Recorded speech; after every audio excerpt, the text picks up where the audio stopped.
Hello guys, welcome to Vidyamee. आज के lecture में हम प्रॉब्लम देखेंगे सुपरपोजिशन थ्योरम पे। ठीक है, ये हमारा लास्ट होगा लेक्चर सुपरपोजिशन थ्योरम का, जिसमें हम क्वेश्चन से पढ़ के कॉन्सेप्ट को क्लियर करेंगे। इसमें दो क्वेश्चन होंगे, एक क्वेश्चन बहुत अच्छा कंसेप्ट रहेगा और दूसरा जो क्वेश्चन रहेगा वो डिपेंडेंट सोर्स पे रहेगा। डिपेंडेंट सोर्स पे रहेगा मतलब अगर किसी सर्किट में डिपेंडेंट सोर्स हो तो सुपरपोजिशन थ्योरम उसमें कैसे अप्लाई करेंगे वो देखेंगे। ठीक है, तो क्वेश्चन देख लेते हैं। क्वेश्चन नंबर 33 है, वो क्या है? Use the superposition theorem to find V X. आपको वी एक्स ये वाला फाइंड करना है। तो यहाँ पे आप नोटिस कर रहे हो कि यहाँ पे डिपेंडेंट सोर्स अवेलेबल है जो कि दूसरे पे डिपेंड कर रहा है। जैसे जैसे वी एक्स चेंज होगा तो ये वोल्टेज सोर्स भी चेंज होगा। तो ये डिपेंडेंट सोर्स है। तो जब भी किसी भी सर्किट में डिपेंडेंट सोर्स दिया हुआ हो, उसमें याद रखना आप कि अगर डिपेंडेंट सोर्स वहां पे दिया हुआ हो तो उस कंडीशन में याद रखना आप कि उसको हम छोड़ेंगे एज इट इज। मतलब कि अगर हम यहाँ पे सुपरपोजिशन थ्योरम अप्लाई कर रहे हैं तो जो भी ये सोर्स है उसमें ओपन शॉर्ट करना है करेंगे। बट जो डिपेंडेंट सोर्स है वो या तो करंट सोर्स भी हो सकता है और या तो वोल्टेज सोर्स, जैसे कि यहाँ पे वोल्टेज सोर्स है। तो कोई भी सोर्स हो, या तो करंट या वोल्टेज, आपको एज इट इज छोड़ देना है। इसको कैसे प्रोसीड करेंगे उससे हम अच्छे से और समझ जाएंगे। ठीक है, तो सबसे पहले हम मान लेते हैं कि ये वाला वोल्टेज सोर्स एक्टिव है। तो उसका हम उसके उसके वजह से वोल्टेज का ड्रॉप यहाँ पे कितना होगा, Vx1 का। और मान लेते हैं कि ये वाला जो करंट सोर्स है, इसके वजह से इसके अक्रॉस का जो वोल्टेज होगा वो Vx2 होगा। दैट मीन्स अगर हमें Vx निकालना है ना, तो हमें Vx1 निकालना होगा प्लस Vx2 निकालना होगा। वेयर Vx1 जो होगा वो इस वाले वोल्टेज सोर्स की वजह से इसके क्रॉस वोल्टेज होगा, एंड Vx2 जो होगा वो इस वाले करंट सोर्स के वजह से इसके अक्रॉस वोल्टेज होगा। तो बारी बारी से हम एक को एक्टिव करते हैं और निकालते हैं Vx1 एंड Vx2। ठीक है, सो सबसे पहले हम कौन सा एक्टिव रखते हैं, 1 वोल्ट को हम एक्टिव रखते हैं। 1 वोल्ट को यानी ये वाले को एक्टिव रखते हैं। तो ये करंट सोर्स हो जाएगा ओपन और इसको एज इट इज छोड़ देंगे। तो इसका सर्किट डायग्राम कुछ इस तरीके से हो जाएगा। ये यहाँ पे वोल्टेज सोर्स हो गया 1 वोल्ट 1 ओम, है ना।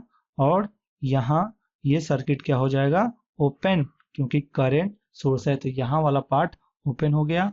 ये रेसिस्टेंस है और ये डिपेंडेंट वोल्टेज सोर्स है जिसको क्या करना है, एज इट इज छोड़ देना है। एज इट इज हमने छोड़ दिया। उसके बाद ये इसका वैल्यू है 1 ओम। अब यहाँ पे हमें क्या करना है, माइनस है और ये क्या है, प्लस है। तो इस वोल्टेज सोर्स के वजह से इस पे कितना अक्रॉस वोल्टेज है, वो कितना है, Vx1, मतलब Vx1।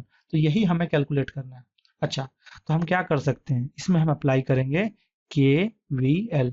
बट हमें KVL के लिए ना करंट चाहिए होता है। तो इस सर्किट में करंट का फ्लो कितना है वो निकालना है। तो आप ध्यान से देखोगे तो इस रेसिस्टेंस के क्रॉस वोल्टेज जो है वो कितना है, Vx1, और रेसिस्टेंस का वैल्यू दिया हुआ है। दैट मीन्स I हम निकाल सकते हैं वोल्टेज अपॉन रेसिस्टेंस। वोल्टेज है Vx1 अपॉन रेसिस्टेंस है 1, दैट मीन्स Vx1। तो इसमें जो करंट का पूरे सर्किट में फ्लो होगा वो Vx1 का फ्लो होगा। पूरे सर्किट में Vx1 का फ्लो होगा। चलो अब अप्लाई करते हैं KVL। तो अप्लाई KVL। ठीक है, तो KVL अप्लाई करते हैं। तो माइनस से प्लस की ओर गया तो 1 वोल्ट। फिर यहाँ पे वोल्टेज का ड्रॉप होगा कितना है, Vx1। फिर ये वाला रेसिस्टेंस पे वोल्टेज का ड्रॉप होगा और करंट कितना है, Vx1 ही। तो 1 into Vx1 that means Vx1। And ये है प्लस से माइनस, मतलब कि प्लस में इंटर कर रहा है, मतलब वोल्टेज का ड्रॉप होगा। तो यहाँ पे कितना होगा, Vx1/2। अब चूंकि ये Vx यहाँ पे था तो ये यहाँ पे Vx था, Vx यहाँ था तो ये भी Vx था। अब इस वाले सोर्स की वजह से ये Vx1 हो गया। तो यहाँ पे कितना हो जाएगा, Vx1। दैट मीन्स ये Vx1 ही होगा। ठीक है, इज इक्वल टू टोटल का समेशन कितना होगा, 0। जब यहाँ से आप कैलकुलेट करोगे तो Vx का वैल्यू कितना आ जाएगा, 2/5। कितना आएगा, 2 Vx1 का जो वैल्यू आएगा वो आएगा 2/5। ठीक है, ओके। अब ये वाले सोर्स को एक्टिव किया था अब हमने। अब इसको करेंगे 1 एम्पियर वाले करंट सोर्स को एक्टिव करेंगे। तो ये क्या हो जाएगा, शॉर्ट हो जाएगा। और डिपेंडेंट सोर्स को क्या करना है, एज इट इज छोड़ देना है। इसमें कोई छेड़छाड़ नहीं करना है। ठीक है, ओके। तो इसमें हम करंट सोर्स को, अब फिर से सर्किट डायग्राम बनाते हैं, तो करंट सोर्स को करंट सोर्स ही छोड़ देंगे और कुछ इस तरीके से होगा। और यहाँ पे रेसिस्टेंस का वैल्यू 1 ओम है एंड ये हो जाएगा वोल्टेज सोर्स शॉर्ट। ठीक है, अब ये माइनस एंड प्लस, अब इसके करंट सोर्स की वजह से इसके क्रॉस वोल्टेज कितना होगा Vx2, और ये रेसिस्टेंस 1 ओम एंड ये जो है वोल्टेज सोर्स इंडिपेंडेंट वाला उसको एज इट इज छोड़ देंगे, Vx2/2 हो जाएगा एंड ये कुछ इस तरीके से हो जाएगा, ये 1 एम्पियर है। ठीक है, ओके। अब यहां से हमें निकालना है, क्या करेंगे, कैसे निकलेगा, तो इस ये हमें Vx2 निकालना है, फाइंड आउट करना है, कैसे निकलेगा। तो चूंकि यहाँ दिख रहा है माइनस, नीचे है प्लस, दैट मीन्स यहाँ वाला पॉइंट है माइनस और ये वाला है प्लस। दैट मीन्स यहाँ पे आपको दिख रहा है कि एलिमेंट कुछ नहीं लगा है, ना ऊपर और ना ही नीचे, मतलब जो इस रेसिस्टेंस के क्रॉस वोल्टेज होगा वो सेम वोल्टेज इस नोड से इस नोड के बीच होगा। सपोज मान लेते हैं कि ये रिफरेंस वोल्टेज है 0 वोल्ट का, तो टोटल वोल्टेज यहाँ पे कितना होगा Vx2 होगा। क्यों, क्योंकि कोई एलिमेंट नहीं लगा हुआ है और सिर्फ रेसिस्टेंस के अक्रॉस वोल्टेज है Vx2, तो वो सेम होगा इस नोड से इस नोड के बीच में। रहा बात साइन का, तो ऊपर वाला साइन क्या है आपका माइनस, मतलब ये वाला साइन कितना होगा -Vx2। अब यहाँ पे हम क्या करेंगे, अप्लाई नोडल, अप्लाई नोडल, तो नोडल अप्लाई करते हैं और हमारा ये Vx2 फाइंड आउट हो जाएगा। तो यहाँ पे कैसे क्या होगा, एक इधर की ओर करंट का डायरेक्शन, एक इधर की ओर, एक इधर की ओर। नोडल मैंने बहुत अच्छे से पढ़ाया है, तो आप वहां पे देख सकते हैं, तो उसको अच्छे से अप्लाई कर पाएंगे पढ़ने के बाद। ठीक है, तो कितना होगा -Vx2, इधर वाला हो गया। अब इधर वाला निकाल लेते हैं, ये कितना होगा -Vx2 -Vx2/2 अपॉन 1, मतलब कि सेम होगा। ठीक है, तो कुछ इस तरीके से हो गया। उसके बाद नीचे की ओर जा रहे हैं, तो करंट है अपोजिट की ओर, मतलब -1 = 0। तो यहां से जब Vx2 कैलकुलेट करेंगे उसका वैल्यू आएगा -2/5। आप कैलकुलेट कर लेना, आपका वैल्यू आएगा कितना, Vx2 का वैल्यू आएगा -2/5। अब हमारा निकल चुका है, इस वाले वोल्टेज सोर्स की वजह से Vx1 निकल गया और इस वाले करंट सोर्स की वजह से इसका Vx2 निकल गया। दोनों वैल्यू हम पुट करेंगे यहाँ Vx निकालने के लिए, तो Vx1 का वैल्यू 2/5, Vx2 का वैल्यू -2/5, दैट मीन्स 0 वोल्ट, यानी कि इस रेसिस्टेंस के अक्रॉस वोल्टेज 0 होगा। ठीक है, तो यही था हमारा सॉल्यूशन। तो आप अच्छे से देख लिए कि अगर डिपेंडेंट सोर्स रहेगा, ये देखिए यहाँ पे, वो कोई भी हो सकता है, या तो वोल्टेज सोर्स या फिर करंट सोर्स, बट अगर डिपेंडेंट सोर्स है तो हमें उसे एज इट इज छोड़ देना है, और जो भी हमें रूल लगाना है सुपरपोजिशन का, वो हम इंडिपेंडेंट सोर्स यानी ओरिजिनल सोर्स में लगाएंगे। ठीक है, ओके। नेक्स्ट क्वेश्चन देखते हैं। नेक्स्ट क्वेश्चन क्या है, नेक्स्ट क्वेश्चन है कि for the given circuit calculate the value of V naught. V naught कहाँ पे है, ये वाला वी नोट, मतलब ये प्लस है ये माइनस, मतलब इस वाले टर्मिनल से बीच में जो भी इसके अक्रॉस वोल्टेज होगा वो बताना है यूजिंग सुपरपोजिशन थ्योरम। ठीक है, कैसे निकालेंगे, तो आप अच्छे से देखो कि ये नोड है, मतलब ये टर्मिनल है, तो ये टर्मिनल में कोई भी एलिमेंट लगा हुआ है क्या, नहीं लगा है, डेट मीन्स ये प्लस तो ये भी प्लस है ना, और ये नीचे वाला माइनस तो ये भी माइनस, क्योंकि इसमें भी कोई टर्मिनल मतलब कोई एलिमेंट नहीं लगा है। डेट मीन्स या तो यहाँ से यहाँ के बीच का वोल्टेज बोलो या फिर यहाँ से यहाँ के बीच का वोल्टेज बोलो, बात सेम है। डेट मीन्स तुम्हें इस नोड से इस नोड के बीच का वोल्टेज निकालना है। ठीक है, इतना हमें समझ में आ गया। ओके, तो इस नोड से इस नोड के बीच में वोल्टेज कैसे निकलेगा, तो एक वोल्टेज तो हमारा दिया हुआ है 6 वोल्ट, तो और चाहिए क्या कुछ, तो बिल्कुल चाहिए इस वाले रेसिस्टेंस में कितना वोल्टेज का ड्रॉप होगा, उसके अनुसार हमारा ये टोटल वोल्टेज निकलेगा। तो ये इसके अक्रॉस वोल्टेज तभी निकलेगा जब इसके में हमारा करंट का वैल्यू पता हो। इसमें हमें करंट का वैल्यू कितना है I इंटू आर करेंगे तभी हमारा वोल्टेज निकलेगा। मतलब ओवरऑल हमारा टारगेट क्या है, I निकालना है।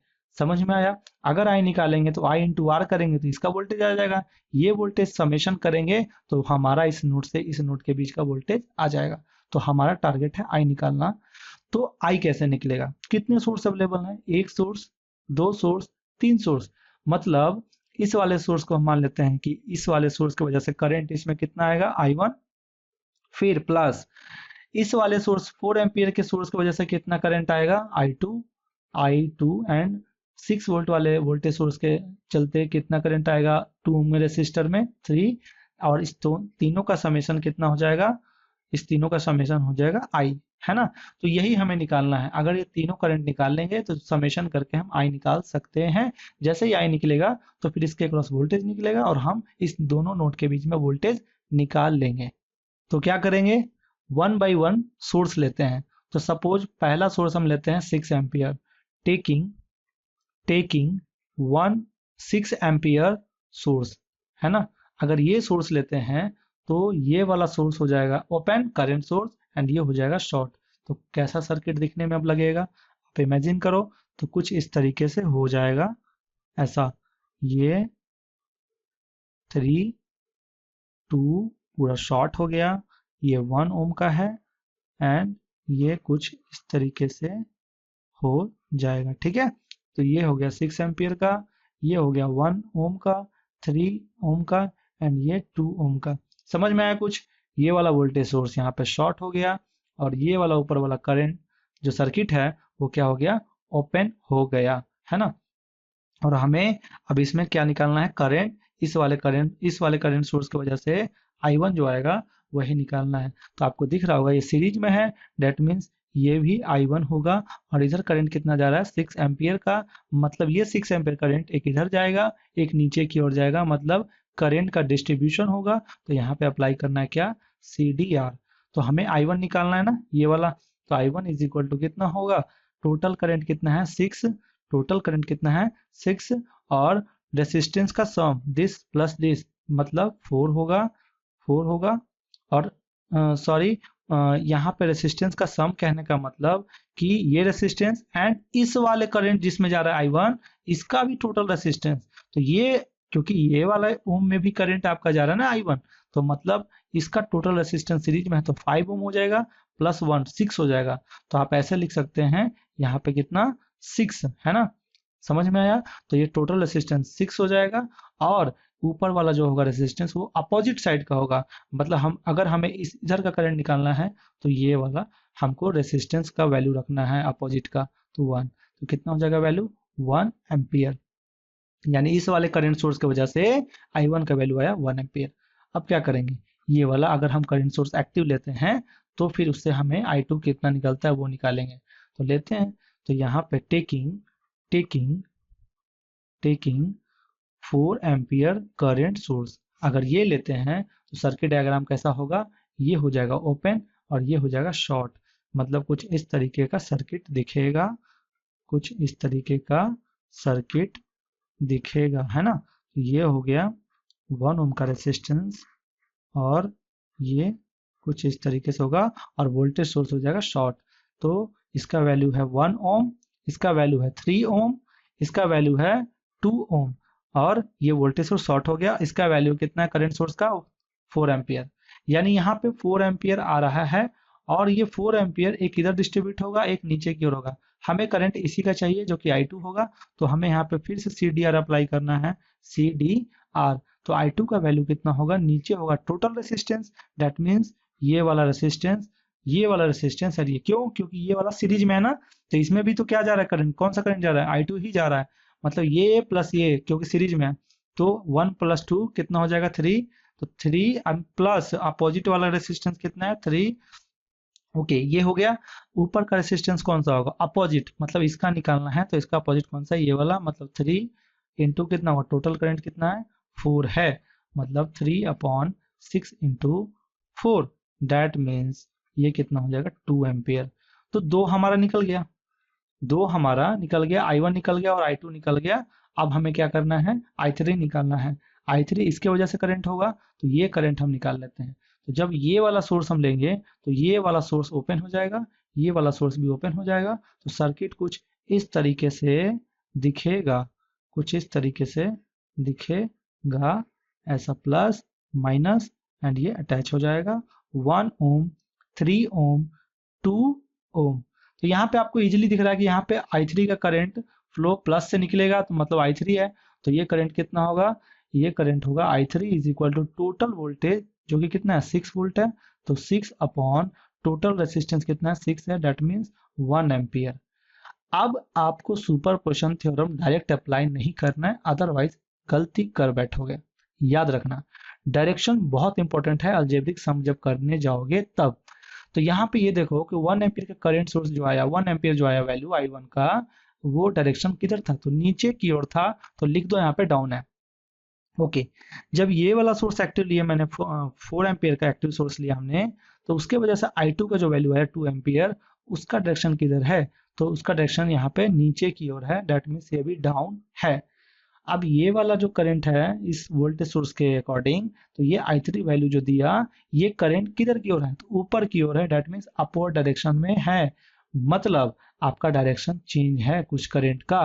तो यहाँ पे अगर मान लेते हैं कि ये दोनों करंट डायरेक्शन डाउनवर्ड है, जो कि हम मान लेते हैं कि पॉजिटिव है, तो ये हो जाएगा अपवर्ड वाला निगेटिव, दैट मीन्स 1 + 2 एंड -1, तो ये कितना हो जाएगा टोटल 2 एम्पियर।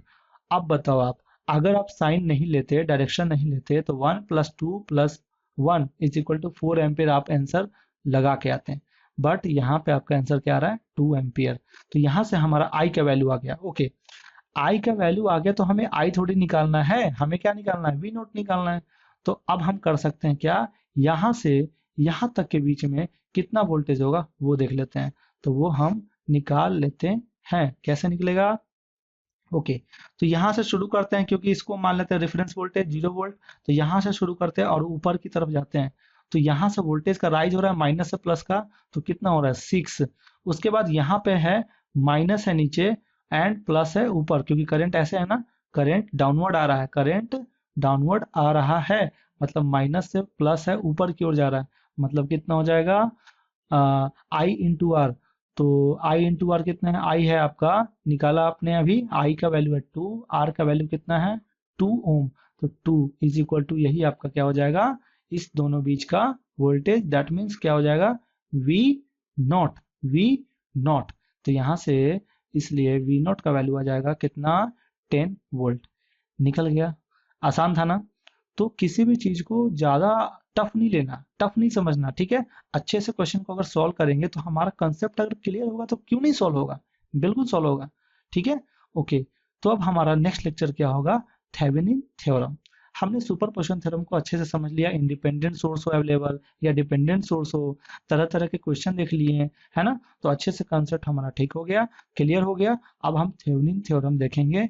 अब थ्योरम का मतलब मैंने बता रखा है कि वो कॉम्प्लेक्स सर्किट को सिंपल सर्किट में बदलता है। तो थेवेनिन का भी काम वही है कि कॉम्प्लेक्स सर्किट को सिंपल सर्किट में बदलेगा। ओके, तो हम थेवेनिन थ्योरम को अच्छे से समझेंगे। मिलते हैं अगले लेक्चर में।